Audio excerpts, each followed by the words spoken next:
Episode की शुरुआत में दिखाया जाता है स्वांग रोते रोते अपने माता पिता से बोलती है कि मैं उस प्रिंस से शादी नहीं कर सकती, मैं उसे बिल्कुल पसंद नहीं करती। स्वयं की मॉम बोलते हैं कि darling, house of garden counselling के रिश्ते लंबे समय से उनके साथ अच्छे नहीं हैं। हमने अगर स्वयं की शादी उससे की तो उसकी जिंदगी बर्बाद हो जाएगी। उसके पिता बोलते हैं कि तुम बात की गहराई को समझो और बोलते हैं कि ये शादी खुद किंग ने अरेंज की है, मैं कैसे मना कर सकता हूँ। स्वयं रोते हुए बोलती है कि पापा, आपने वादा किया था कि मैं अपना पति खुद चुन सकती हूँ, और बोलती है कि मैं कभी उस प्रिंस से नहीं मिली, शादी करने से अच्छा है कि मैं मर ही जाऊँ। तभी उसकी मॉम उसके पास आती है और बोलती है कि स्वयं ऐसा मत बोलो और रोना बंद करो बेटा, तब मैं जिंदा हूँ तब तक मैं तुम्हें कुछ नहीं होने दूंगी। और वो अपने पति से बोलती है कि इसके अलावा कोई और उपाय नहीं है क्या? उसके पति बोलते हैं कि और कोई चारा नहीं दिख रहा है, इसे उससे शादी करनी ही पड़ेगी। अगर हमने शादी के लिए मना किया तो हमारा पूरा हाउस ऑफ गार्डन काउंसलिंग भगवान को प्यारा हो जाएगा। पापा बोलते हैं कि स्वयं अब तुम बड़ी हो गई हो, ये तुम्हें हमारे लिए करना ही होगा, फिर चाहे कुछ भी हो जाए। स्वयं अपने पापा का पैर पकड़कर बोलती है कि पापा प्लीज, मैं उस नल्ले से शादी नहीं कर सकती। रोते रोते बोलती है कि पापा, मैं तुम्हारी एकलौती बेटी हूँ, तुम मेरे साथ ऐसा नहीं कर सकते। अगर मैं यहाँ नहीं रही तो आपका ख्याल कौन रखेगा और आपको प्यार कौन करेगा? उसकी मॉम बोलती है कि ये हमारी एकलौती बेटी है। तभी उसके पिता बोलते हैं कि तुम स्प्लिट क्राउड माउंटेन वाली बेटी की बात कर रही हो, इसकी सजा हमारे पूरे खानदान को भुगतनी होगी। और बोलते हैं कि ऐसा नहीं चलेगा, मैं किंग से झूठ नहीं बोलना चाहता। सीन चेंज होता है और शादी का सीन दिखाया जाता है। तभी उसकी मॉम सोचती है कि वैसे भी हम झूठ थोड़ी बोल रहे हैं, उन्होंने किंग से हमारी बड़ी बेटी की शादी को अरेंज किया है। युनशी हमारी बड़ी बेटी है, अगर इतना काफी नहीं हुआ तो हम उन दोनों की पहचान बदल देंगे। वो दोनों ही हमारी बेटी है, कोई भी फर्क नहीं बता पाएगा। उसके पिता ये बात सुनकर शादी के लिए तैयार हो जाते हैं कि ये कितने लंबे समय तक चलेगा ये सोचना पड़ेगा। तभी स्वयं बोलती है कि मैं इनकी एकलौती बेटी नहीं हूँ, ये कि मेरी एक और बहन है, मुझे तो पता ही नहीं था। वैसे भी वो मंदबुद्धि इस जायदाद से बेदखल है। वो बोलती है कि वो मेरे किसी काम तो आई। तभी युनशी का सीन दिखाया जाता है, उसे गर्मी लगती है और वो अपना घुंघटे को हटा देती है। तभी दादी माँ बोलती है कि बेटा ऐसा नहीं करते, ये गलत है। युनशी बोलती है कि दादी माँ मुझे बाहर देखने तो दो। दादी बोलती है कि सच में माय लेडी, आपको बाहर क्या देखना है? युनशी बोलती है कि दादी माँ ये एक सीक्रेट है। युनशी और प्रिंस की शादी हो जाती है। युनशी कमरे में वेट कर रही होती है और बोलती है कि ये शादी करना कितना बड़ा सरदर्द है, और बोलती है कि पता नहीं झक मारने के लिए इतना इंतजार करवा रहा है। और बोलती है कि शाम हो गई है, मैंने अभी तक आराम नहीं किया है। तभी वो तेज आवाज में बोलती है कि मुझे कब तक ऐसे ही बैठा रहना पड़ेगा। तभी जो बाहर ड्यूटी दे रहे होते हैं वो बोलते हैं, माय लेडी प्लीज आप अपनी वाइफ की ड्यूटी में ज्यादा जल्दबाजी मत कीजिए। युनशी बोलती है कि इसका क्या मतलब होता है? तभी एक लड़की बोलती है कि सब्र करो, आपको पता चल जाएगा। पहरा दे रहे होते हैं, वो आपस में बातें करते हैं कि और औरतों के मुकाबले प्रिंस एक अच्छे तलवारबाज हैं और रात को तलवारबाजी में मास्टर करें।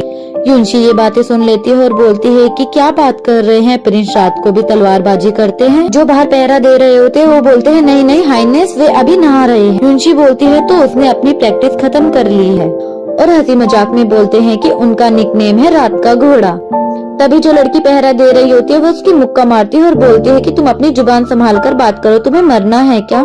तभी युनशी को अचानक से याद आता है और वो बोलती है कि मैं शादी का ये वाला पार्ट कैसे भूल सकती, और बोलती है कि मैंने तो स्वांच की जगह शादी की है, मुझे सच में इसका सामना करना पड़ेगा। आता है और बोलता है कि मुर्गा तैयार है। बाहर के पहरेदार बोलते हैं हाँ मैंने मुर्गे को अच्छे से तैयार किया है। युनशी ये बातें सुनकर घबरा जाती है। पहरेदार पूछता है कि आपने क्या करने का सोचा है कि आज रात को हम शुरू में ही पहले ड्रैगन्स और मोती का खेल खेलेंगे। युनशी ये सुनकर छुपने की कोशिश करती है और वो एक टेबल के नीचे छुप जाती है। इसकी बातें सुनकर युनशी बोलती है कि साला हब्सी कहीं का, अगर उसने मुझे छुआ भी तो मैं उसे जिंदा गाड़ दूंगी। बोलता है कि आखिरकार मैं इस चिकन के साथ में एक स्वादिष्ट सूप बनाऊंगा। युनशी ये बात सुनकर टेबल के बाहर से झांकती है तो प्रिंस रूम के अंदर आ जाते। प्रिंस बोलते हैं कि मैं तुम्हें कुछ बताने के लिए आया हूँ। वो बोलता है कि अगर राजा का हुक्म ना होता तो मैं यहाँ पर पैर भी नहीं रखता। आउटेन साला हराम का पिल्ला, उसे क्या लगता है वो मुझे मजबूर कर सकेगा सिर्फ सपने? और बोलता है कि तुम एक प्यादे से ज्यादा और कुछ नहीं हो, ध्यान से सुनो, सिर्फ नैन क्वीन ही मेरी प्रिंसेस बनने के लायक। तुम्हें छुपना इतना ही पसंद है तो तुम छिपी रहो, सही है, मुझे भी तुम्हें देखने का कोई शौक नहीं है।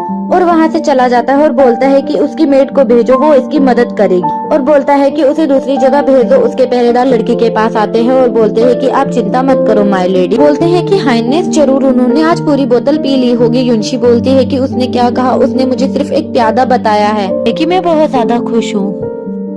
खुशी में वो डांस करने लगती है और बोलती है कि मुझे अब घोचू राजा को खुश करने की जरूरत नहीं है और मुझे चिंता भी नहीं करनी। इस बात मॉम मैं बहुत ज्यादा खुश हूँ, अब मैं इस घटिया जगह को छोड़ सकती हूँ। ये सब देखकर पहरेदार बोलते हैं कि शायद ये बावली हो गई है इस सदमे से, और वो दोनों बोलते हैं कि हाइनेस हम अभी आते हैं, और वो वहाँ से चले जाते हैं। युनशी बोलती है कि मुझे लगा था कि मैं यहाँ पर बहुत ज्यादा बुरी तरीके से फंस जाऊंगी। मैंने कभी सोचा नहीं था कि मेरी इतनी खुली हुई किस्मत होगी कि मुझे इतना अच्छा मौका मिल जाएगा। जब तक मैं अपने ग्रैंड काउंसलिंग के घर में नहीं हूँ मैं तो मौज में हूँ। कि महल में जाते हुए बोलती है कि स्प्लिट क्लाउड माउंटेन जितनी ज्यादा अच्छी तो नहीं है, पर मैं इसे 10 पॉइंट तो दे ही सकती हूँ। युनशी को दूसरी जगह ले जाया जाता है। जब दरवाजे का ताला खुलता है और युनशी देखती है तो वो बोलती है कि उसकी माँ की ये साला प्रिंस कहीं का, और बोलती है कि यहाँ पे तो इतनी अच्छी अच्छी जगह है, मुझे यहाँ पर क्यों रहना पड़ रहा है, ये तो वहाँ पर कोई नहीं होता है। मेड भी बोलती है कि माय लेडी मैं चलती हूँ, बाय बाय। युनशी गुस्से में बोलती है कि घंटे का प्रिंस, मेरे जैसी अबला बेचारी लड़की को यहाँ वो अकेले छोड़ गया, साला गधा कुत्ता कमीना बेश। युनशी बोलती है कि मैं स्प्लिट क्लाउड माउंटेन में जंगलियों की तरह बड़ी हुई हूँ, मैं उसे दिखा दूंगी कि मैं कौन लड़की हूँ। देखो मैं इस जगह को एक झटके में कैसे साफ करती हूँ। वो एक टेबल को उठाने की कोशिश करती है पर उठा नहीं पाती और बोलती है कि हाय रामा, ये कैसे शर्मनाक तरीका, मैं ये अकेले नहीं कर पाऊंगी, मेरे पास अब कोई और चारा नहीं है, मुझे लगता है अपने सर्वेंट को बुलाना ही पड़ेगा। तभी वो अपने डब्बे से एक आत्मा को बुलाती है और वो बाहर आने के बाद बोलता है, अबे डायन, तूने मुझे इतने समय तक एक डब्बे में कैद कैसे करके रखा। युनशी बोलती है कि मैं तो भूल ही गई थी। आत्मा बोलती है कि तुम्हें तो शादी करने की इतनी तड़प थी कि इसीलिए तुम मुझे भूल गई। युनशी बोलती है कि अबे यार, तुम्हें तो पता ही है मैंने किस लिए शादी की। युनशी आत्मा को पूरी बात बताती है और आत्मा बोलता है कि ऐसी बात है, मुझे तो लगा तुम शादी करके बहुत ज्यादा खुश होगी और मजे कर रही हो। जिस दिन से मैं तुम्हारे साथ आया हूँ उस दिन से तो मेरी जिंदगी भी नर्क हो गई है। मैंने सोचा नहीं था वो साला तुम्हारी इतनी ज्यादा बेइज्जती करा था, लगा नहीं था कि प्रिंस से शादी करने के बाद तुम्हारी जिंदगी इतनी बेकार हो जाएगी। युनशी आत्मा को कमरे की साफ सफाई करने के लिए बोलती है। आत्मा और युनशी मिलकर कमरे की साफ सफाई कर लेते हैं। वो बहुत ज्यादा थक जाते हैं और बोलते हैं कि ये प्रिंस तो एक नंबर का गधा है, इसकी वजह से हमें इतनी प्रॉब्लम सहनी पड़ी। अगली बार मैं उस गधे और घटिया प्रिंस की बैंड बजा दूंगी। आत्मा बोलती है कि हमें कुछ अच्छा आइडिया सोचना। युनशी बोलती है कि उसकी चिंता नहीं है, मुझे किस्मत वालों के साथ तो अच्छा ही होता है। युनशी बोलती है कि आज मैं पूरे दिन इतनी बिजी थी कि मैंने कुछ भी नहीं खाया। आत्मा बोलती है कि मैंने भी कुछ नहीं खाया, मुझे भी भूख लगी है। युनशी बोलती है कि बिना खाए तो नींद भी नहीं आएगी, अब हम क्या करें। युनशी बोलती है कि डिनर का टाइम हो रहा है। आत्मा बोलता है कि इतनी रात को खाना क्या मेरा बाप लाएगा। युनशी और आत्मा मिलकर किचन को ढूंढ लेती है। युनशी आगे निकल जाती है और आत्मा पीछे रह जाती है। युनशी बोलती है कि आवाज मत करो वरना हम पकड़े जाएंगे। वो पीछे मुड़ के देखती है तो वहाँ पर एक लड़का होता है। वो लड़का उससे पूछता है कि तुम कौन हो और यहाँ पर क्या कर रही हो। लड़की बोलती है कि तुम बताओ तुम कौन। का बोलता है कि मैं यहाँ का गार्ड हूँ और बोलता है कि तुम चोर हो, और उन दोनों के बीच में फाइट शुरू हो जाती है। युनशी बोलती है कि लगता है ये मार्शल आर्ट में बहुत अच्छा है। युनशी बोलती है कि मैं चोर नहीं हूँ और वो युनशी को पकड़ लेता है। युनशी आत्मा को बुलाती है और बोलती है कि कहाँ रह गया, जब इसकी जरूरत होती है तभी ये कमबख्त गायब हो जाता है। युनशी को अपने मास्टर की बात याद आती है और वो स्मोक करके वहाँ से भाग जाती है। अभी वहाँ पर पहरेदार आते हैं और बोलते हैं कि हाइनेस आपको क्या हुआ। राजकुमार बोलता है कि स्मोक की वजह से मैं कमजोर हो रहा हूँ। युनशी भागते भागते सोचती है कि मुझे किसी पर निर्भर नहीं होना है, मैं खुद से आत्मनिर्भर बनूंगी, मैं सब कुछ खुद ही करूंगी, मैं किस्मत पर भरोसा नहीं करती हूँ, मैं अपनी किस्मत को खुद लिखूंगी। और वो अपने रूम के पास पहुँच जाती है। बाहर बैठकर वो सोचती है कि अब मैं क्या करूँ, मुझे भूख भी लग रही है। तभी उसके ऊपर वहाँ का साइन बोर्ड उतरकर गिर जाता है। युनशी बोलती है कि मुझे बचाओ, कोई मेरी मदद करो, इसे हटा। एपिसोड 1 यहीं पर खत्म होता है। अगर आपको मेरी एक्सप्लेनेशन अच्छी लगती है तो वीडियो को लाइक और चैनल को सब्सक्राइब करना। Thank you. एपिसोड की शुरुआत में दिखाया जाता है युनशी मूशी से बात करती है कि मेरे युनशांग के प्रिंस से शादी हुई है, तब से मेरे साथ कुछ भी अच्छा नहीं हो रहा। पहले मुझे पवेलियन से बाहर निकाल दिया, फिर मुझे एक हसीना समझने की गलती कर दी। मुझे बोलता है खैर ये तुम्हारी ही गलती है, तुम्हें तो पहाड़ पे ही रहना चाहिए था। युनशी को गुस्सा आता है और मूशी को मुक्का मार के बोलती है कि तुम मुझसे बात मत, और बोलती है कि अगर तुम मेरी एक मदद करोगे तो मैं तुम्हें माफ करने के बारे में सोच सकती हूँ। मूशी बोलती है कि क्या मदद चाहिए। युनशी बोलती है कि मुझे उस झूले तक लेके जाओ और मुझे वहाँ पर झूला झूला। युनशी झूला झूलने लगती है और बोलती है कि इतना ऊपर काफी नहीं है, थोड़ा सा दम लगाओ, थोड़ा ऊपर लेके जाओ। मूशी बोलता है कि मुझ में इतनी ही ताकत है, मैं इतना ही दम लगा सकता हूँ। तभी वहाँ से एक राजकुमार जा रहे होते हैं जो बोलते हैं कि कौन बेशरम है जो महल की शांति को भंग कर रहा है, और वो वहाँ पर जाते हैं और युनशी को देखकर खुश हो जाते हैं। वो युनशी के पास आते हैं और पूछते हैं कि तुम कौन हो और इतने मजे से महल में झूला झूल रही हो।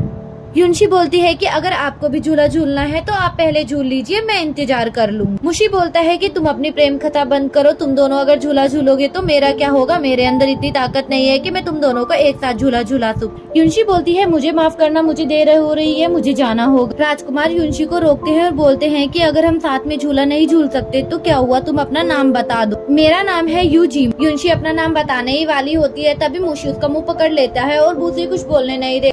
राजकुमार पूछता है कि आप ठीक हो मिस, आपको क्या हुआ है। युनशी बोलती है मैं ठीक हूँ, पूछने के लिए शुक्रिया। बोलती है कि मैं यहाँ पे मेड हूँ और इससे ज्यादा कुछ भी नहीं। राजकुमार बोलते हैं कि रुतबा जरूरी नहीं है, वैसे मुझे सिर्फ आपका नाम जानना है। युनशी बोलती है कि मैं आपको इससे ज्यादा कुछ नहीं बता सकती, अच्छा मैं चलती हूँ, और वहाँ से जाने लगती है। राजकुमार उसे रोकते हैं और बोलते हैं कि कहावत है दूसरे से कुछ लेकर बदले में कुछ न देना तो गलत बात। राजकुमार बोलते हैं कि मैंने तुम्हें अपना नाम बताया है, अब तुम्हें भी अपना नाम बताना होगा। युनशी वहाँ से चलने लगती है। राजकुमार देखते हैं और उससे जबरदस्ती उसका नाम पूछने लगते हैं। युनशी को गुस्सा आता है, वो राजकुमार को उठाकर पटक देते। पहरेदार जिम्बो को बाहर रोक लेते हैं और बोलते हैं कि अंदर प्रिंस नहा रहे हैं, आप अंदर नहीं जा सकते। जिम्बो बोलता है कि मैं उसका भाई हूँ और मुझे अंदर जाने दो। जिम्बो अंदर आ जाता है और प्रिंस पूछते हैं कि तुम यहाँ क्या कर रहे हो। जिम्बो बोलता है कि मेरा भी नहाने का मन हो रहा है, इसलिए मैं यहाँ पर आया हूँ। जिम्बो बोलता है कि मेरी कमर अकड़ रही है, मेरी पीठ भी दर्द कर रही है, मुझे पानी की ठंडक चाहिए। प्रिंस बोलते हैं कि तुमने ऐसा क्या किया है जो तुम इतना ज्यादा थक गए हो। जिम्बो बोलता है कि यहाँ आते वक्त मुझे एक सेविका ने उठाकर पटक दिया। प्रिंस बोलते हैं कि हमारे महल में इतनी बहादुर कोई सेविका भी है, मुझे तो पता ही नहीं था। जिम्बो बोलते हैं कि उस सेविका को प्रमोट कर देना चाहिए, और वो बहुत ज्यादा खुश होता है और बोलता है कि वो एक पहली लड़की है जिसने मुझे उठा के पटका। प्रिंस बोलते हैं अच्छा। जिम्बो बोलता है कि आप ऐसा महसूस नहीं कर सकते क्योंकि आपने पहले ऐसा अनुभव नहीं किया है, तो आप नहीं समझ सकते कि मैं कैसा महसूस कर रहा हूँ। जिम्बो बोलता है कि क्या मैं उस सेविका को रख लूं। प्रिंस बोलते हैं कि उसका नाम क्या है। जिम्बो बोलता है कि मुझे उसका नाम नहीं पता है, पर वो महल में नहीं आई। प्रिंस बोलते हैं कि मैं सारी नई सेविकाओं को तुम्हारे पास भेज दूंगा। ये सुनकर जिम्बो बहुत ज्यादा खुश हो जाए। प्रिंस जिम्बो से पूछते हैं कि मैंने तुम्हें जो छानबीन करने के लिए कहा था उसका क्या हुआ। जिम्बो बोलता है कि आपका शक सही। वो प्रिंस को बताता है कि वो क्वैन खुद को रोककर नहीं रख सकता। प्रिंस बोलते हैं कि मैं भी देखता हूँ उसको, मैं क्वैन के क्लैन को खून के आंसू रुलाऊंगा। जिम्बो बोलता है कि इसमें तो तुम्हारी प्रिंसेस भी शामिल होगी। प्रिंस ये सुनकर वहाँ से चला जाता है और जिम्बो बोलता है कि ये तो बहुत दुख की बात। युनशी बगीचे में खुश होकर गाना गाते हुए डांस करते हुए बहुत ज्यादा खुश हो रही थी, तभी उसे एक आवाज सुनाई देती है और वो दरवाजे की ओर बढ़ने लगती है। वहाँ जाकर देखती है तो वहाँ एक घोड़ी होती है, वो उसे देखकर डर जाती है और बोलती है कि तुम एक इंसान। युनशी और घोड़ी बहुत अच्छे दोस्त बन जाते हैं। घोड़ी उसे बताती है कि कुछ समय पहले प्रिंस मुझ पर खुशी से पूरा दिन सवारी किया करते थे और आजकल तो वो महीनों तक मेरी तरफ देखते ही नहीं। युनशी उसकी कमर पर हाथ फेरकर बोलती है कि वो तो एक गधा है, उसे तो देखकर मुझे भी गुस्सा आता है। उसे भूल जाओ, वो नमूना तुम्हारे लायक नहीं है, तुम्हें वो पसंद भी क्यों है, और तुम कोई और दूसरा घोड़ा देख लो। घोड़ी बोलती है कि मुझे कोई दूसरा घोड़ा मिलता ही नहीं और जो मिलता है वो टिकता ही नहीं। युनशी बोलती है कि चिंता मत करो, अब से तुम मुझे पसंद हो, चलो अब से हम साथ में घूमें। युनशी बोलती है कि तुम्हारा नाम क्या है। घोड़ी बोलती है कि मेरा नाम सक्कुबस है और ये मुझे एक धोखेबाज जैसा लगता है, मैं मैडम को ये नाम नहीं बताना चाहती, अब मैं उनसे ये बात कैसे। अभी युनशी बोलती है कि तुम्हारा नाम पहले क्या था वो मतलब नहीं करता, जरूरी है कि अब तुम्हारा नाम क्या होगा, और वो उसका नाम सोचने लगती। युनशी बोलती है कि मैं रात्रि की देवी, आज से तुम्हें नया नाम देती हूँ, तुम्हारा नाम है जूली। घोड़ा बोलता है तो क्या तुम मेरी रोमियो बनो। युनशी बोलती है कि हाँ मैं तुम्हारी रोमियो बनूंगी। घोड़ी बोलती है कि अभी तो तुम मुझे रोमियो बनने के लिए बोल रही हो, लेकिन जब तुम्हें दूसरा घोड़ा मिल जाएगा तो तुम मुझे छोड़ दोगी। युनशी बोलती है कि ऐसा कभी नहीं होगा जूलियट। युनशी बोलती है कि जूलियट मैं तुम्हारी सवारी कर सकती हूँ क्या। जूलियट बोलती है कि तुम मेरे ऊपर बैठो, मैं तुम्हें अपना कमाल दिखाती हूँ। तभी वहीं से जिम्बो जा रहा होता है और वो घोड़ी पर युनशी को देखकर बोलता है कि ये तो ब्रदर की है और ये तो ब्रदर के अलावा किसी और को सवारी नहीं करने देती, ये तो मुझे भी भाव नहीं देती। वो लड़की कौन है जो एक्सप्रेस पर बैठकर अब तक उसे गिराया नहीं। और वो युनशी के पास आता है और बोलता है कि तुम कौन हो और तुम्हें इसकी सवारी करने की इजाजत किसने दी है, ये तो मेरी घोड़ी है। तभी जूलियट बोलती है कि रोमियो सुनो, ये झूठ कह रहा है, मैं इसकी घोड़ी नहीं हूँ। युनशी बोलती है अगर ये तुम्हारी घोड़ी है तो तुम साबित करके दिखाओ। जिम्बो बोलता है कि अभी साबित करके दिखाता हूँ, और वो नीचे उतरता है। युनशी घोड़ी की लगाम को उसके हाथ में देती है और बोलती है कि अब मजा शुरू होगा। जिम्बो घोड़ी से बोलता है कि अगर तुम भाई के खातिर प्लीज मुझे आज मत गिराना। वो घोड़ी पर चढ़ने की कोशिश करता है, वो उसे नीचे गिरा देती है। वो फिर से खड़ा होता है, उसे पकड़ने की कोशिश करती है और वो वहाँ से भाग जाती है। युनशी बोलती है कि तुम बहुत बड़े झूठे हो, ये घोड़ी तुम्हारी नहीं है। ये सुनने के बाद मेरे राजकुमार रोने लगते और बोलते हैं कि तुम बहुत ज्यादा मतलबी हो। ये देखकर युनशी बहुत ज्यादा खुश होती है। जिम्बो बोलता है कि अगर तुम मेरे साथ ऐसा करोगी तो मैं अपने भाई को बता दूँ। युनशी जिम्बो के पास आती है और उसे अपना हाथ देकर बोलती है कि लो पकड़ो मेरा हाथ और उठ जाओ, मैं जूलियट की सवारी करना तुमको सिखा दूंगी। सीन चेंज होता है। युनशी अपने रूम में आती है और बोलती है कि आज मैं बहुत ज्यादा थक गई हूँ, मुशी खाना लेकर आओ। मुशी बोलती है कि वेलकम बैक। युनशी बोलती है कि दिन भर घोड़े पे बैठ कर मैं थक गई हूँ। युनशी बोलती है कि खाना खोजने में मेरी मदद करो। मुशी बोलती है कि भाड़ में जाओ, मैंने थोड़ी तुम्हें घुड़सवारी करने के लिए बोला था। युनशी को एक आवाज सुनाई देती है। युनशी बोलती है कि मुशी ऐसा मत करो, मैं बहुत ज्यादा थकी हुई हूँ। मुशी बोलता है कि मैं नहीं। युनशी बोलती है कि तुम नहीं हो तो कौन है। तभी एक आत्मा युनशी और मुशी को डराने के लिए आती है, लेकिन वो उनसे डरते नहीं और उसको मुक्का मार के नीचे गिरा देते हैं। बाद में वो उसकी गर्दन पकड़कर बोलती है कि बताओ तुम कौन हो और तुम्हारा नाम क्या है। आत्मा बोलती है कि मैं एक सैसे में हूँ और मैं एक लाचार भूत हूँ और अकेला भी हूँ। युनशी बोलती है ठीक है, मैं तुम्हें माफ कर दूंगी, लेकिन तुम्हें आज से हमारे खाने पीने का ध्यान रखना होगा। तभी शिश्मे बोलती है कि कोई दिक्कत नहीं है, मैं तुम्हारे लिए खाना भी लेकर आऊंगा और बाद में तुम्हारी मालिश भी कर दूंगा। युनशी बोलती है कि चलो काम पे लग जाओ। शिश्मे उनके लिए बहुत सारा खाना ले आते हैं और वो दोनों खाना देखकर बहुत ज्यादा खुश हो जाते हैं। मुशी बोलते हैं कि तुम इतनी गड़बड़ करती हो फिर भी तुम्हारे साथ सब सही हो रहा है। युनशी अपने पिता से बोलती है कि मैं अपनी मेड और अपनी आंटी को अपने साथ में लेकर जाऊंगी। तभी उसकी वाइफ बोलती है कि डार्लिंग आप इसे इजाजत नहीं दे सकते, ज्यादा लोग यानी ज्यादा खतरा। इन्होंने जीवन भर का कॉन्ट्रैक्ट साइन थोड़ी किया है, अगर तुम्हें ये चाहिए तो तुम्हें इनके कर्जे के पैसे देने होंगे। युनशी की एक मेड बोलती है कि आप हमारी फिक्र मत कीजिए, हम यहाँ पर बहुत समय से काम कर रहे हैं, वो हमें अच्छे से रखेंगे, प्लीज आप हमारी फिक्र मत कीजिए। युनशी की आंटी बोलती है कि वक्त मिलने पर आप हमसे मिलने आ जाइए। युनशी की आंटी की तबीयत खराब होती है और मेड भी बहुत ज्यादा परेशान होती है। युनशी ऐसा सपना देखकर अचानक उठ जाती है और बहुत ज्यादा घबरा जाती है। मुशी और शिश्मे उसके पास आते हैं और पूछते हैं कि आपको क्या हुआ है। युनशी मेड बताती है कि मैंने एक बुरा सपना देखा है कि आंटी और क्यूंग के साथ में बहुत ज्यादा बुरा सलूक हो रहा। तभी शिश्मे बोलता है कि फिक्र मत करो मैडम, युनशी सपना हकीकत से उल्टे होते हैं। युनशी बोलती है कि मुझे बहुत ज्यादा उन दोनों की फिक्र हो रही है। तभी मुशी बोलता है कि तुम्हें यहाँ बोरियत नहीं लगती, इस जगह किसी को तेरी फिक्र नहीं। चलो यहाँ से भाग जाते हैं, छुपके से उनसे मिलकर आ जाते हैं। युनशी बोलती है मैं भी यही सोच रही थी, जो करना है वो अभी करना होगा। सीन चेंज होता है और प्रिंस का सीन दिखाया जाता है। जिम्बो प्रिंस के पास आता है और बोलता है कि तुमने मुझे मेरी मनपसंद सेविका नहीं दी है। प्रिंस बोलते हैं कि तुम्हारी मनपसंद सेविका। जिम्बो रोते रोते बोलता है कि मुझे वो सेविका चाहिए जिसने मुझे पटका था, प्लीज भैया आप मेरे लिए उसे ले आओ। और बोलता है कि उसकी खूबसूरती देखकर आपने उसे अपने लिए ही रख लिया होगा। जनरल जुआनो और मैं पश्चिम कबीले की बातें कर रहे हैं। जिम्बो बोलता है कि पश्चिम कबीले की, पर पिताजी ने तो ये मामला क्वैन को सौंपा है। बोलते हैं कि तुम्हें भी पता है। जिम्बो बोलता है हाँ मुझे पता है, पश्चिम कबीले के हाल में ही ज्यादातर हरकत कर रहे हैं। क्वान और पश्चिम कबीले के तो संदेशजनक रिश्ते बन रहे हैं। युनशी का सीन दिखाया जाता है। युनशी मार्केट से जा रही होती। एपिसोड 2 यहीं पर खत्म होता है। अगर आपको मेरी एक्सप्लेनेशन अच्छी लगती है तो वीडियो को लाइक और चैनल को सब्सक्राइब करना। Thank you.